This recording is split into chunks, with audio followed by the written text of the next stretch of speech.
So I've always believed that consumers are more alike than you imagine. Yeah. Okay. And why I say this is consumers in the same economic segment are more alike than you would imagine, right? Okay. What is different is that in each country, in each region, the size of the relative size of the economic segments is very, very different. Right. And which then, when you generalize as a consumer segment, you tend to ascribe it being very different. Salam alaikum, hello and welcome to a brand new episode of Retail Remix Stories powered by Find. This is your place to get up close and personal with inspiring business leaders who are not just building great businesses, but through their massively transformative purpose, are also shaping the future of commerce in the region. Our guest today is a perfect combination of India's speed, Europe's precision, and Dubai's ambition. Having worked in multiple geographies, he's now the CEO of sixthstreet.com. It's a pleasure to introduce and welcome Vivek Rajukumar. Welcome to the show, Vivek. Thank you, Dharmendra. And it's a pleasure and privilege to be here and good to meet everyone. Yeah. Thank you so much, Vivek. I think we've been talking about this for a while. And one of the things that I most admire about you is the amount of data that you carry yourself, right? Every conversation we have, you're able to give percentages and say, Amazon, 70% this happens, right? And I'm sure that's an Amazonian, trait that you've picked up. But how does this tie back to Vivek the person? So keen to know what your growing up was like. Sure. And where were you born? How were you raised? Any key influences in your early childhood that has made you the professional that you are today? Sure. So I'll start by saying that the thing you just mentioned is something I hear a lot. I get a lot, and I have to say I can't help it. I think numbers just come naturally to me, and then that's who I am. So going back to my childhood, I think I always say that the biggest lottery you can get in life is the parents you're born to. And I was born to two doctors. My dad and mom were both doctors, and very hardworking, instilled a very strong work ethic in me. But at the same time, they were very different. And I think of them as fire and ice. My dad is very ambitious, very strong fire in the belly, always thinking about what next, and also a great storyteller. So a lot of things that brought a combination of high performing, high ambition in one person. My mom, on the other hand, is extremely down to earth, the most humble person I've seen in the world, who is highly principle and value driven. Also very spiritual, and I've always tried to imbibe the best of both the worlds, and help stay composed and calm while still retaining their ambition. So to me, their combination has shaped a large part of who I am today. And on the numbers side, I think my first love in life was maths. Nice. Okay. So I was always a numbers person. It was something that was very close to my heart, and that's why I broke the pattern in my family and did not become a doctor. Right. Because math was something which I was naturally good at, and I wanted to pursue a field which would allow me to use that talent. Which is why I went the more boring route of engineering MBA. In fact, I also say this, that I'm the only person in my family who cannot save a life. Because my wife... Being humble. My wife and my brother-in-law, they're also doctors. So I come from a family of doctors, and the only outcast who is not a doctor. Right. But I think on a lighter note, you can't save a life, but have you ever felt like taking a life because of the pressure situations that you've been through in boardrooms? So I think that's one of the key things I've learned over time, that to stay calm, composed, no matter what the situation is. Because this is one of the traits I've admired in the best leaders I've worked with. They've been people who can absorb a lot and yet not transmit that back to the teams. And therefore, the teams appreciate them for being that shock absorber. Right. I've also tried to role model that to the extent possible. Amazing. No, I think that's great. We'll probably talk more about the leadership nuggets. But slightly going back to, again, growing up days, right? Great example of parents. And I also resonate with that. It's very similar. My father was an army officer. My mom was a homemaker. Very similar. Very aggressive father. Very docile mom. And I think I've taken the wrong traits from both. But I think... other than parents, was there any other, teacher, friends, elders who kind of influenced you to be, take the route that you did? So I think there was my grandfather was again a very very important influence in my life. He was very spiritual, but he was also someone who had read all the Vedas. He had read all the scriptures, and he used to love narrating those stories to me. And I grew up listening to those stories, and I also learned or picked up my love for reading from him. Even though I didn't go down the scriptures route, I still picked up the reading habit, which I think has been a very, very important enabler for me as well in my life. I read a lot. Both fiction and non-fiction. While I was young, it was all fiction. Over time, it became completely non-fiction. And after my children were born, I shifted back to 50-50 between fiction and non-fiction, which I think is the right balance to have. Wow. But reading has shaped a lot of who I am today, because my grandfather used to say this, that books allow you to travel the world without moving an inch. Right. And I truly believe that, because I feel like I live different people's lives through books. Right. And the kind of experiences I'm able to imbibe through books is completely different. And one of the reasons, a lot of people question me, why do you even read fiction? Non-fiction, they can understand, okay, you get facts, you get knowledge. Right. But to me, reading fiction develops an important facet of your personality, because it allows you to create that imagination and the world within your mind, which otherwise, if you're watching something, you are just looking at somebody else's imagination. Right. So if you have to really develop your imagination, it plays a big role.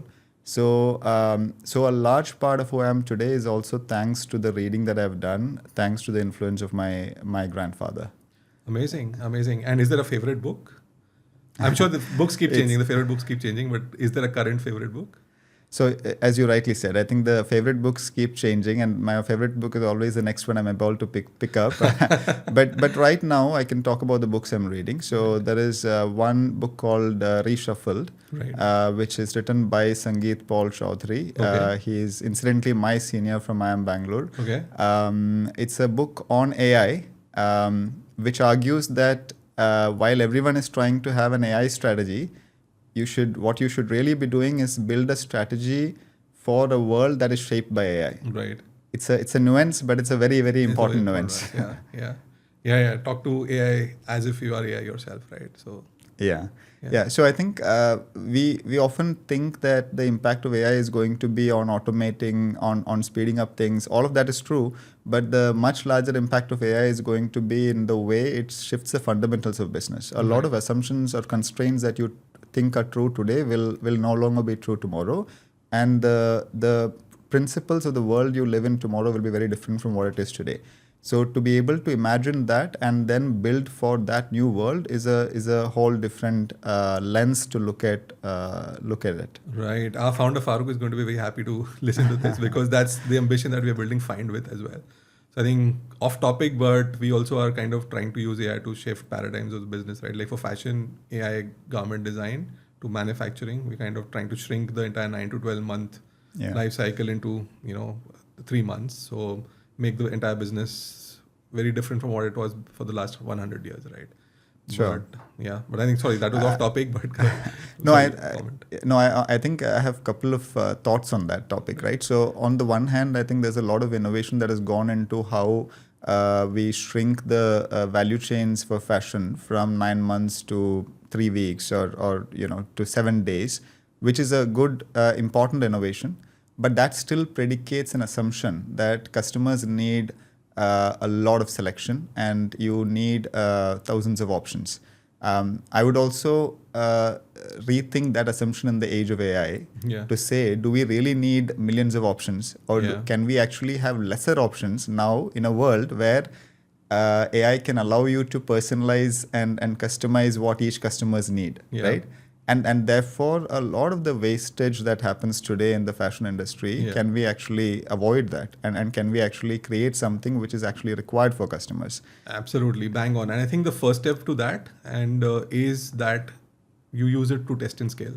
So most of the brands we work with take a small capsule that comes at the beginning of the season. So say if there's a summer selection, a small selection that hits stores only in test stores in February, and then based on the entire efficiency that you built in the system, then you get the larger order back in. So then you're predicting demand much better, because there's also the problem of loss of opportunity. And how do you balance between loss of opportunity versus making the right number of SKUs, make them efficient? And then when you're tied up with a smart, reassignment of products from selling stores to non-selling stores, etc., then the whole thing becomes far more efficient. So I think that's a whole product lifecycle management. Right. You started by saying we can have small quantity in stores and test. Right. I would go one step even further and say, why in stores? I mean, given the omnichannel platforms and the commerce platforms that you have, why do we even need the physical product before testing, right? Can testing happen in an environment where you haven't even created the product, so that you further reduce the wastage great point. And I think there is some bit of physical attribution there, which is factories, product moving, etc., which is still not making it as easy. But I think the vision is what you said, right? Ultimately, it's going to be what say Shein does, right? You have garments designs going live, and then you produce only basically the orders that you have. So I think aligned. I think great conversation to get started with. Going back to your growing up days, right? You studied engineering and then you went to IIM Bangalore. Was there like a gap in between, or did you pursue? I'm asking this question because a lot of our young listeners want to know, I've just completed my graduation. Should I now go to management, or should I get experience and then go to do IIM? Sure.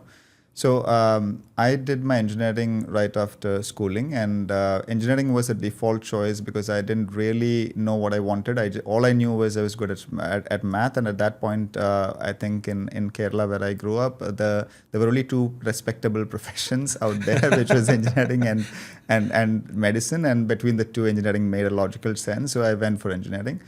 But while doing engineering, there was a pivotal moment where there was one senior of mine who had been to IIM Calcutta, who came to the campus and who gave us a speech about his life in IIM Calcutta. I don't remember any word of what he spoke. All I remember was what he made me feel. He spoke so eloquently that I was wowed, and I just wished that what if I could speak like him one day? Wow. And that was such a transformative feeling that I felt that day, that I got so inspired, and I decided, okay, I'm going to attempt CAT and see what this IIM thing is. And unfortunately, I was able to make it. I landed in IIM Bangalore. So yes, I didn't work at all. So this one gentleman made me so convinced that I should go for CAT, that I just directly went there and I landed in IIM Bangalore. It's only after I landed there I realized that 90% of my peers all had work experience. So I fell into a very awkward place where I was a general engineer male without work experience. The combo which landed me in a place where I was the least valuable member to be part of any group, and justifiably so, because others came with their unique experiences from different industries. But interestingly, eventually, there were four of us who were left out, who couldn't find any groups, and then we became very good friends as a result of this, right? The outcasts became the underdogs became very good friends, and it happened to be a good thing eventually. Yeah. But yeah, if you were to ask me today, for anyone who's thinking about MBA, I would strongly recommend working for a few years before doing the MBA, because I felt that the kind of inputs that you could bring in to a class when you've done some work, and also the clarity that you have in terms of what you want to get out of an MBA is very different once you've been in a working environment and you know what it takes or what happens in the real world. Right. I was very naive. And I really didn't know the way I used to pick my subjects was who's the best professor in terms of who's a most engaging professor, who's a good storyteller. That was the only criteria. I shouldn't sleep in the class. So I should find this professor who's most engaging, which is not a bad criteria. Yeah. But I think I didn't take some of the courses which I would have, in looking back, I would have definitely wanted to take, like a brand management. I thought brand is too fluffy. What is brand management? Right, yeah. And that was one of the courses I completely skipped. Consumer behavior, I completely skipped. And if I were to look back, those are probably the most important things I should have taken for what was coming up in future. Right. But yeah, that's me. Amazing. And then you went into consulting for a while, right? So after MBA again, since I hadn't worked, I didn't know what I wanted. I was fresh off the mill, so everyone told me that consulting keeps your options open. So since I didn't know what I wanted, right, the choice was dictated by, okay, let me keep my options open. And then consulting was supposed to have the best exit options. So that's the reason why I landed in consulting.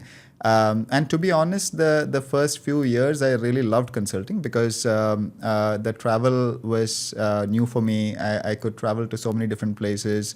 And I had a very, very strong peer group who were all extremely intelligent, very, very talented. And the kind of conversations, I mean, if I go back to the kind of conversations we used to have in 2007-8 about the Indian economy, and many of those peers who were with me in consulting today are in great positions in the government today. So, those kind of talent was very rare to find, and I'm very fortunate that I was part of that peer group. Nice. But in a few years, I outgrew consulting. I realized that, I can't do this forever. That the very same things I liked about consulting, like the travel, the diversity, the variety, started gnawing on me because I never got to see anything through to completion.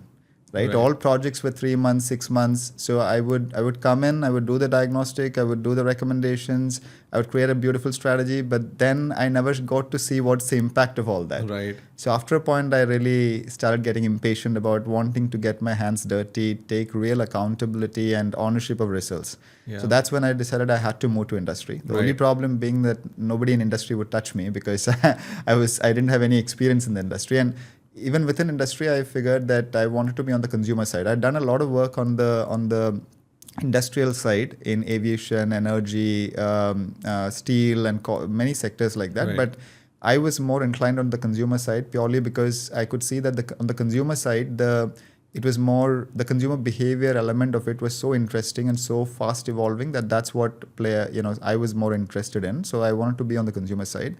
And within consumer also, I realized that retail is something which is very exciting. So I had that hypothesis and I wanted to go into retail. So the factor was that no retailers would want a consultant at that point, except Flipkart, because Flipkart was a very anti-establishment company. Yes, tell me about it. And then Flipkart really wanted to bring in first principles thinkers who would question everything and rethink or completely change the way a business is being done in retail. And that's where I found a very great fit. And then I moved to Flipkart. Right. And yeah, since then, I've never looked back. I think I really fell in love with e-commerce and technology and retail after I joined Flipkart. I must say I was very privileged to get a window seat into how a new sunrise industry evolves in a country at a very early stage. So it was a great opportunity to be part of that revolution, to play a small part. And I was there in Flipkart from 2013 till 2018. Heading up different categories, starting with books, which was then the biggest category, and then later going on to do home furnishing, appliances, everything except fashion. I think I touched because I was there. You were there in fashion. Yeah. So that's where we met as well. Yes, that's right. And then I think in 2018, we decided as a family, I mean, the Walmart acquisition was done and there was some leadership changes anyway happening. And also that was a time when we as a family were thinking, okay, now we could probably work abroad, find some global opportunities. And that's the time when Landmark Group reached out. Right. And they were looking for someone to come in and build take their digital capabilities to the next level. And I found a place in Dubai. That's the first time I came to the region. It was the 3 years I spent here at that point were very mixed, because the first year was great when Dubai was real Dubai, and then the next 2 years COVID came, hit, the whole environment changed, and everything was different during those 2 years. Overall retail was disrupted a lot, but still in those 3 years I got an opportunity to do things which I had never done before. Set up teams in China, in Indonesia, in Egypt, in very different countries, build e-commerce businesses in those markets, understand how different they were from India, from GCC.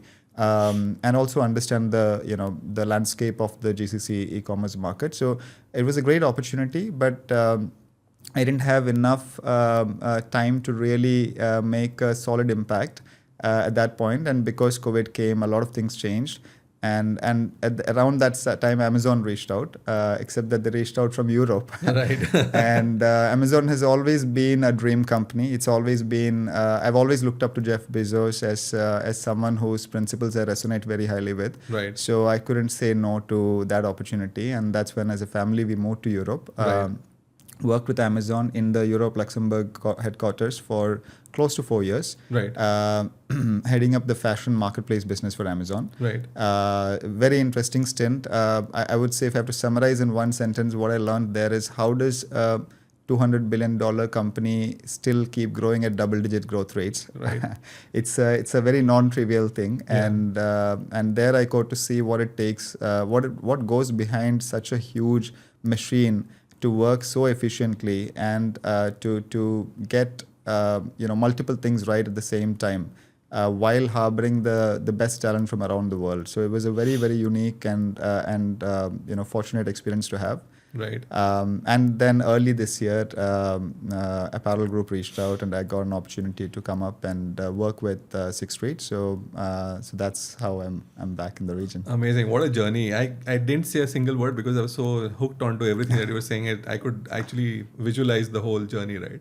Congratulations. I think it's been Thank a great you. journey. Thank you. Vivek, and from a leader's perspective, right? I think one of the biggest challenges is cultural shifts when you move from, a global organization like Amazon to a regional, behemoth like Sixth Street. But they all bring their different nuances on the culture side of things. How do you kind of adjust cultures? Because at times it could kind of become, difficult to get into a different culture zone. Yeah. How do you kind of? I think all my life I keep saying this, that I've switched back and forth between suits and casuals. So That's a good I started my career in consulting, which was all suited up, right? Along with a necktie, and I was in formals for almost 7 years in my life when I started my career. And then I switched to Flipkart, which was extremely casual. As you know, like people used to come in shorts and jeans. Oh, yeah. So it was a complete culture change for me. I think that was probably the first shocker of a culture change for me, and where I had to really adapt a lot. Right. But then again, moving from Flipkart to Landmark was back to suits, from Right. casuals back to suits. And from Landmark back to Amazon was again back to complete casuals. Casuals, and that to Europe. Europe is very different culture from both from Asia in general, Right. where there's a lot more process orientation, lot more reliance and discipline for systems, a lot of respect for time. Right.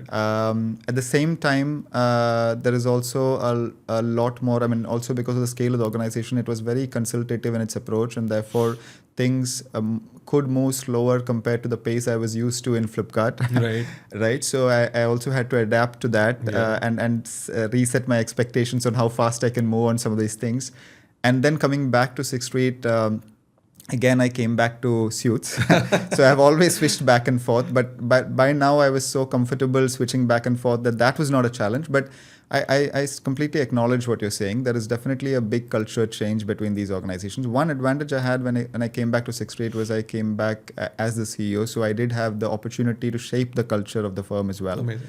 And kudos to the leadership team at Apparel Group that they never insisted, or they never asked me. They always had the philosophy that if you're bringing in someone talented, then you let them run the show and let them bring what they're capable of bringing. So that way they allowed me to shape the culture, and I was truly genuinely honored by the kind of culture that I saw in Amazon, and the leadership principles that have been shaped by Amazon over a period of time. And I've always believed that you don't need to reinvent the wheel when someone has done a great job. Right. So some of those principles which were relevant to the context and that needs to be adapted, I brought it to Sixth Street as well. And we've ever since we've created our culture code, a unique culture code, Right. which is inspired by Amazon, but which has its own cultural and regional nuances. Right. And that's what has helped us shape that culture. So is it easy to switch? No. And I think for me, if I see, I go back to this quote all the time, that it's not the smartest or the fittest that survive. It's always the one who's most adaptable who survive and who thrive. So I think your adaptability quotient is far more important than IQ and EQ in the long term. Right. And that's something which I have embraced and I look for in the people I hire as well. Right. It's one of the key criteria I look for, people who have actually worked across different functions, different industries, which tells me that they've adapted in different contexts and still done well. Right. And also because they understand that language, right? When you work across different functions, different industries, then you get to learn and speak different people's language, which allows you to connect with them deeper and solve problems in a way which takes people along. Right. So to me, culture change is real, and it's only going to get faster and more accelerated in future. So it's really important to stay agile and stay flexible to adapt to the environment you find yourself in. At the same time, be proactive in contributing to that environment as well. Right. Amazing. At Sixth Street, you are in the driver's seat of building one of the fastest growing fashion businesses in the region, and you touched upon consumer behavior, right? And give us some nuggets on how you're seeing that consumerism change in the context of fashion and online fashion in the region. Sure. So this is one of my favorite topics. I think consumers are divinely incontent. Yeah. And their expectations keep evolving over time, and it's our job as brands and businesses to cater to that. Right. So the most recent example of consumer expectation change is e-commerce traditionally used to be or digital commerce traditionally used to be a place where consumers would go for their planned purchases. They would add a cart, they would build their cart over a period of time. Whenever they get a good deal, they check out. That has completely changed now to a place where consumers want instant gratification and they value convenience, which means that what was okay for them, the consumer who was okay to wait for 3 days or 5 days earlier, wants that product or wants their order delivered here and now. And this is exactly why at Sixth Street, building on this insight, we were very clear that one of the things that we need to do to be an experiential retailer is to offer the best delivery experience for consumers. And this is also the reason why we launched 60-minute delivery for fashion at scale in UAE and 90 minutes in 5 other countries, all within a span of 6 months, right? So 9 cities, 5 countries, 60-minute and 90-minute delivery with the largest selection in the region. And the whole effort required so many different components to come together because what we have really done here is, if you think about it, a lot of people have done, Noon does an amazing job with Noon Minutes with a 15-minute delivery for groceries. And a lot of people have done the same thing in India, other countries, but mostly always in a head category like grocery or FMCG, right, where top 10% of SKUs can account for about 70-80% of sales. It's so tough to do in fashion because fashion is so different for different people.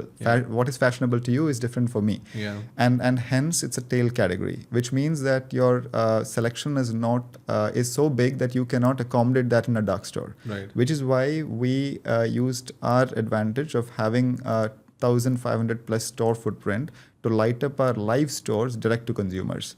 It sounds easy, but very, very complicated, because there's a lot of tech behind it in terms of how you geofence the consumers. There's a lot of operations involved in terms of the pickers, the runners, the riders, everyone working in unison to get the order to consumer in such a record time. Right. So it was a massive effort, but well worth it because the consumers who experienced it, once you experience it feels like magic and there's no going back. Yeah. So we've seen our NPS double. We've seen our repeat rates go up by 50%. And all of this has dramatically improved the customer experience on our platform. Right. And those who experience the magic, they go back and spread the word for us. Yeah. Right. So to me, this is the best way to not just satisfy that divinely incontent customer, but also to get them to spread the word on your behalf. Nice.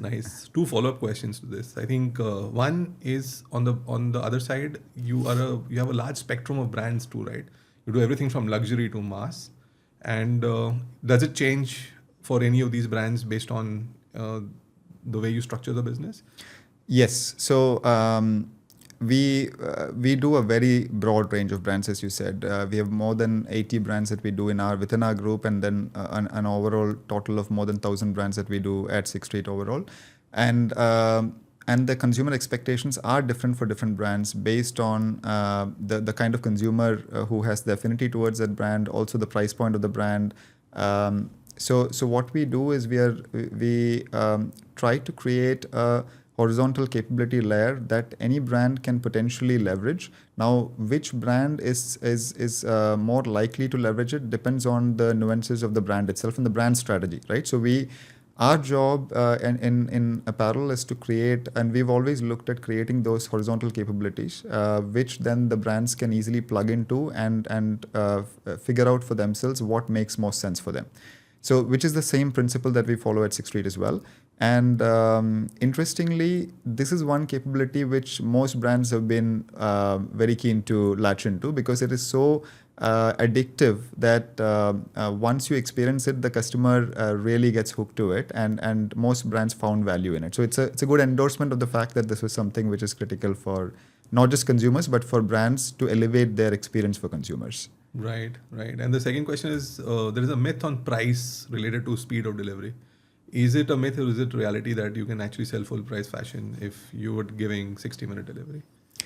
So I think this has been a question on every omni-channel retailer's mind. If you go back to any omni-channel retailer, and if you think back at why are the top e-commerce platforms today pure plays and not from omni-channel, one of the reasons is that most omni-channel retailers have always been worried about, okay, if I sell online, will my realized margins be lower than what it will be offline? Yes. To me, this is a big myth, right? And the reason why it is true, by the way, that there are cases where the online realized margins are lower than offline, but that is purely because of the way the retailer chooses to put which product on which platform, right?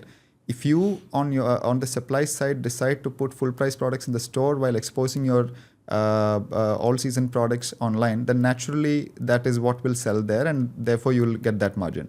But there are examples around the world where the online business of the retailer is actually more profitable than offline. A great case in point is Next, where the online digital business is more than 50% of the business, and it's more profitable than offline. So it is a matter of how you design the business model. Right. And there are many things that go into it. While it's not trivial to get it right, there is a business model design that you can create which will allow you to realize same margins in online as you can do offline. The second point I would also say is people tend to confuse that the margins you realize is a function of the platform. Whereas in reality, the margin you realize, irrespective of the platform, is actually a function of the brand equity. Right. A brand who has a very strong desirability and who has a limited distribution and who is driven by desire and not a deal will always be able to sell full price, whether it is online or offline. Right. On the other hand, the brand that is over distributed and has gone to a point where it is so discounted in the market that consumers wait for deals to buy the brand will end up selling on discount, whether it is online or offline. Right. So it is less a function of the channel or the platform, it's more a function of the brand and its equity. Amazing. And that's a masterclass in brand management right now.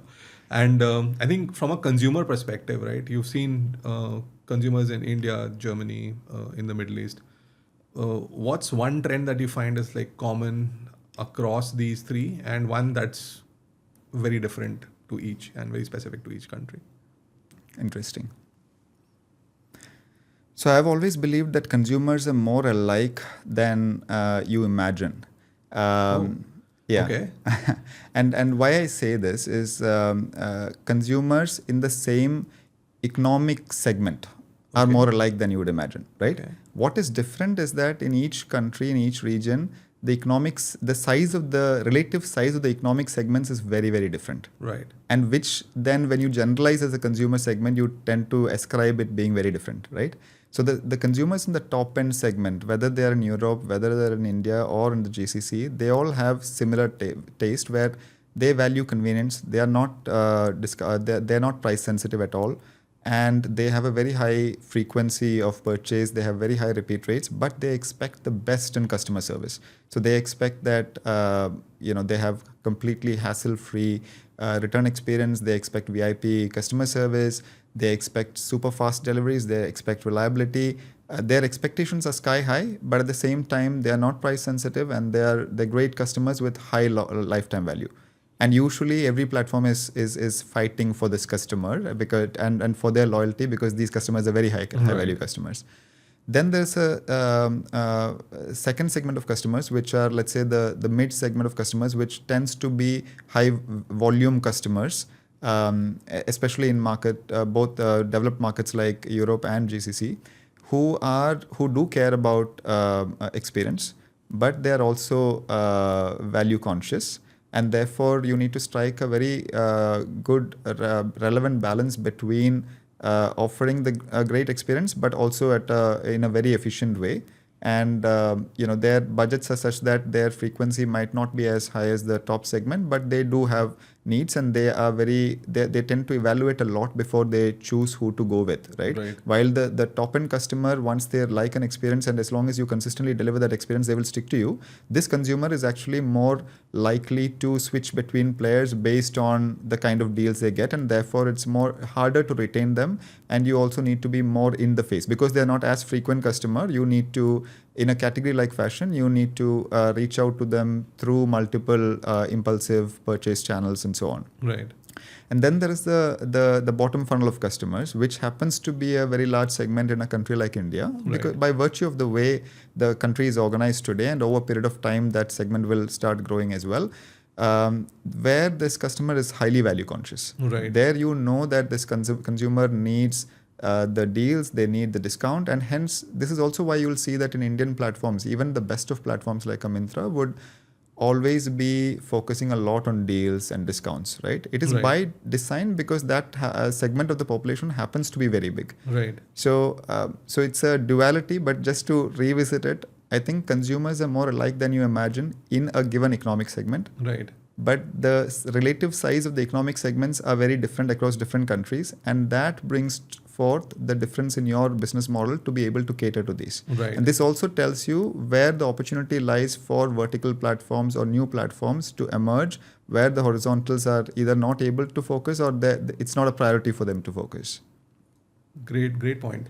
And I think sticking to consumers again, there's a lot of conversation around Gen Zs and how they are shaping how brands interact with them, right? Any key learnings in the GCC from that perspective? So I think one thing I would say is that every new generation wants to be different from its previous generation. It has always been the case. It will always be the case.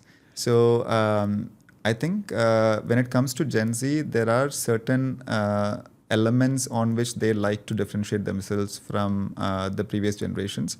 And while I will not go into the details of those, I think the important thing for us is, as retailers, as brands, is to be very clear about who we want to cater to, what our positioning is. Because one of the things I strongly believe in is that the only moat you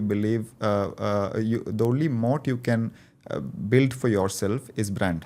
Right. And that exists inside the consumer's mind, right? Everything else you do, whether it is technology, whether it is operations, logistics, all of that can be copied and will be copied by someone hungrier than you, right? The only thing that eventually, or what others cannot easily copy from you, is how consumers feel about you, which is what your brand is. Right. Now, you need to be very clear who you are catering to as a brand, and what is the positioning you want to have in the consumer's mind. And therefore, if you are clear that you want to be a young brand that appeals to Gen Z, then you really do want to understand what is some unique elements where Gen Z wants to be different from the previous generations. Right. And then, anchor everything you do towards achieving that goal. And when I say everything, right from the product to the delivery, the service experience, to the way your ads talk, the creative language, the communication, everything needs to be in that tone which appeals to that segment to create that particular distinctive positioning in the mind of the consumer. Right. easy to say, very difficult Very to do. difficult to do. Yeah. but this is the key part about appealing to a younger generation or a Gen Z generation. Right. Nice. I think going back to the Sixth Street question, right? You were one of the first brands to introduce a phygital store. Tell us about how that experience has been, and do you see this trend growing? And Sure. So I think I must say that the phygital store was created well before my time, but Right. I still feel very proud to be associated with a company that's created something as innovative and future forward as a phygital store. And just for listeners to understand what a phygital store is, so we have a store in Dubai Hills, which brings the best of both the physical and digital worlds, where this store offers over 1,000 brands in one store, and you can potentially try out all these options while having a online-ish experience of going through a screen to select the products, choose the products, but then being able to try those products out before you choose whether you want to buy or not. So it actually combines the best of both digital world as well as physical world. So it's a very unique concept, and the customers who have come to the store and experience the store, they just love it and they can't stop talking about it, which has been the franchise that we've built. But whenever you come up with a very unique concept, the challenge also is that it's difficult for customers to understand what the concept is, right? Yeah. So selling a concept is the tough part of the journey, which we are constantly doing. And over a period of time, we're seeing that result into business numbers as well. But for us, this store serves multiple purposes. So one is it is a symbol of the innovation that we stand for as a company. Second is that it is a strong brand building effort for us, because unlike other pure play e-commerce players who don't have any physical presence, this actually provides a physical presence which builds a layer of trust, which is intangible but invaluable as well. Right. And thirdly, it is one of those places where consumers are able to. We are also able to understand and get real-time feedback from our consumers, which otherwise a digital player tends to miss. And that feedback is highly valuable, not just for the store, but also for our online business. Right. So to us, this has been an invaluable investment, which we believe will scale. And while we've started this trend, I'm sure it's just a matter of time before others copy. And yes, this concept has existed in other regions like US and Europe already, and there are big players who have gone down this route. So in this region, we are the pioneers, and we plan to expand this further into at least 3 other countries over a period of time. Right. I think you rightly touched upon innovation, and most of the times between innovation, growth, and profitability, innovation most of the times is the first one to get executed out, right? Because you start focusing on your KPIs for both profitability and growth. But if you were in this situation, how would you kind of prioritize which KPI to go after? So I think one thing we say very proudly in Apparel Group is that we are not an or company, we are an and company. What we mean by that is we want growth, we want to do it profitably, while we innovate and transform for tomorrow. So for us, all three go together, right? And anybody can do, and this is what we say and we believe in, right? Anybody can do one of the three or two of the three. But doing all three together is the real challenge, and that's why we are here. That's why we need the best talent out here. Right. So, and we really live by this, right? Yeah. So, whichever element or function we take, we live by this. Right. So, for us, innovation is core to our growth. So, when we talk about growth, we are not just talking about incremental growth. We always set ourselves such an ambitious vision that it will require us to think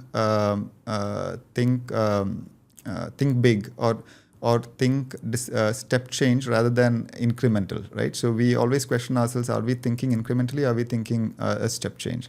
For us, when there is a high risk step change option presented along with the incremental low risk assured option, we always go for the high risk option. Right. And this is all kudos to the leadership team, who is very bold, very risk taking, and willing to really take those big bold bets and commit to them as well. Right. I think coming to the next segment, which is all about the future, right? And say between now and 2030 or 2035, there are a lot of visions that are available, right? The Saudi government has its vision, the UAE government has its vision, and not specific to Sixth Street or your current role, but what are the key trends you are seeing that are going to change online fashion in the next, say, 5-10 years? So I think two important things I would like to talk about. So one is that if you see a very well documented and understood thing is consumers are moving away from search and towards more of conversations, thanks to ChatGPT, Perplexity, and other platforms. There is no reason why shopping wouldn't go that way, right? So we do believe that shopping will also become more conversational over a period of time. Right. Now, how that happens is really where the players in the industry today and the startups need to really think through this, right? So these conversations can either happen within the existing shopping platforms, which we believe will happen, which is why we've developed our own fashion shopping assistant, customer service assistant, all of which are intelligent chatbots, which is able to guide discovery and help customers find solutions to their problems. The other way this could also happen is that the existing chat platforms, whether it is ChatGPT or Perplexity, they would also have catalogs integrated for shopping within those platforms. So I believe a combination of both will happen. And therefore, in future, we might see a world, let's say in 2030, if I zoom out to 2030 or 2035, we might see a world where consumers will have few super apps, some for functional needs or utilities, some for aspirational needs, and these super apps will have their own integrated conversation assistants. And then there will be conversational apps, which will also have shopping as one of their services. Right. So I see a world where both will happen. Right. Now, who wins, how it shapes, it's all a function of the execution, the quality of execution, speed of execution. So that I will leave it right. for it to play out. Right. The second thing which I will also talk about, and I think it's very important to talk about, is what is the future of omni-channel? What is the future of stores? Right. So I see a world where digital penetration will continue to increase and continue to accelerate. But the way it will accelerate, I strongly believe, will be through stores. Right. And what I mean by that is that stores will increasingly be the fulfillment engines for the digital commerce as well. Right. So today, we strongly believe in it. And for us, already there are 800 plus stores that are fulfilling our online orders. Right. Right. And this is just the starting. We haven't even explored, all our potential and where we want to go. Right. What this would also mean is that the way the stores are structured today, right? If it is structured as 80% front store and 20% back store, in 2030, we might see a situation where you may have the same store with 60% front store and 40% back store, where you have a dedicated fulfillment arm which is doing more operations from the back store. Right. And these back stores will evolve themselves from what they are today to more warehouse grade precision in their inventory accuracy as well as picking, packing, and so on. Right. So this is a big change. It's a big cultural transformation.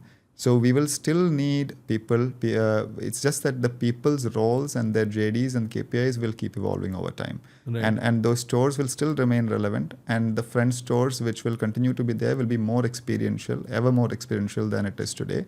And the back stores will become more and more efficient focused towards fulfillment. Great. And from a personal perspective, what is your current hands-on experience with all the ChatGPT, Perplexity, and other platforms? Do you spend a lot of time on those, or do you use them for productivity and stuff? Yeah.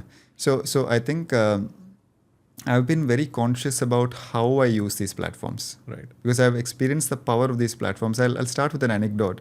So in Europe, when my washing machine broke down, it was right after 2 years after I purchased that washing machine, and it was out of warranty. So when I went to the retailer asking them to help me with it, they quoted a price which was double of the price at which I purchased the washing machine for.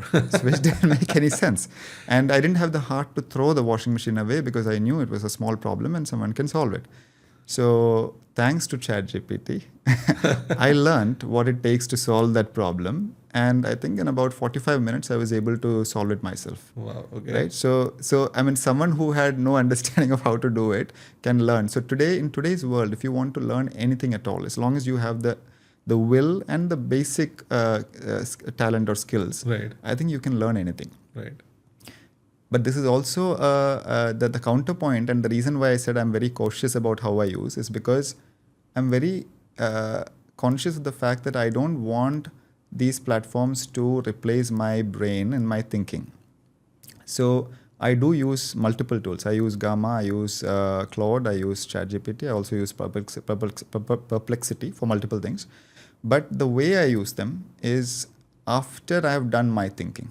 So I do my thinking, I form my thoughts, I form a point of view, and then I use them either to brainstorm or to create a form factor like a PPT or something in a form that I needed to create for me, or to critique what I have created and then to tell me different points of view which I would otherwise not have thought through. Right. I never use the tools to create in the first place. Right. So to me, that initial creation resting with me is very important, so that the originality comes in and my authenticity comes in. Right. And then these tools act as my advisors or assistants.